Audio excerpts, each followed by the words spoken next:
Hi everyone, welcome to my presentation today. I'll be talking about weeding a library using the crew method. So I decided to log on to my school's catalog where I currently work at as a teacher, and I decided to focus on the genre of biography. I did find 384 titles. So this is the criteria that I focused on was the publication date, relevancy and accuracy, making sure that things were up to date and the information was relevant, the interest level, the jacket art, and the amount of times that the book has been checked in and checked out. Okay, so I'm actually gonna log on to, I want to show you what I actually found. Okay, so on here, as I was scrolling through the books, there was a large amount of books from the 2000s to the 2010s.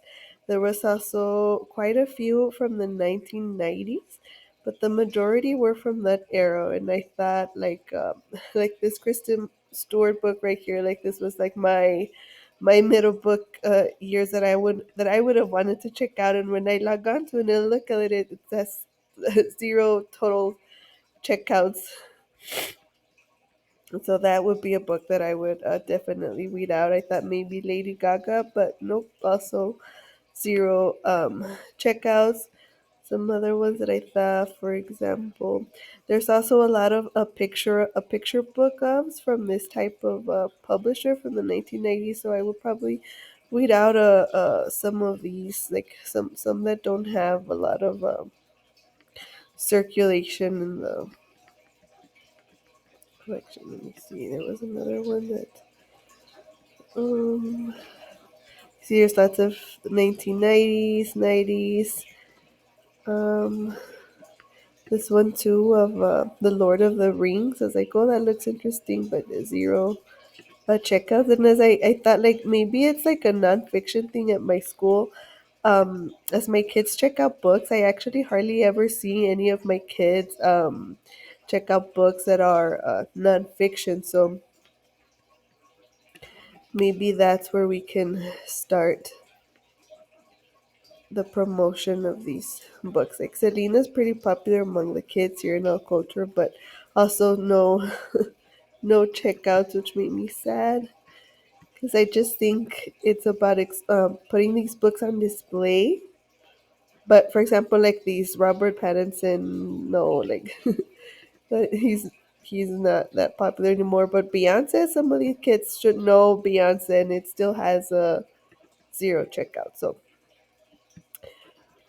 So overall, has the section been weeded effectively? Based on what we saw, not entirely. There are still some good titles that are like timeless, but there is a lot of room for growth, especially in like the times when I looked at the publication dates of like when books were added. Where was it? Publication year. Like here, the last time new books were added were in 2021, and there was 7 books. 2024 books were 19 books. The last time any serious books were added were like in 2010 to, yeah, so that would be a genre that I would invest in. Oops, sorry. Um so yeah, maybe that may be due to the library transfers, as there has been many transfers in the position at my school. Then COVID hit, and right now my library is also under construction. So the kids kind of check out books in a little cart outside of the library. So I know there's also needs to be lots of reading done because of that reason as well. Overall findings, I noticed that we need to have more displays for promoting nonfiction titles, more biography displays, and investing in newer titles. And this is my source, and that is all. Thank you for watching.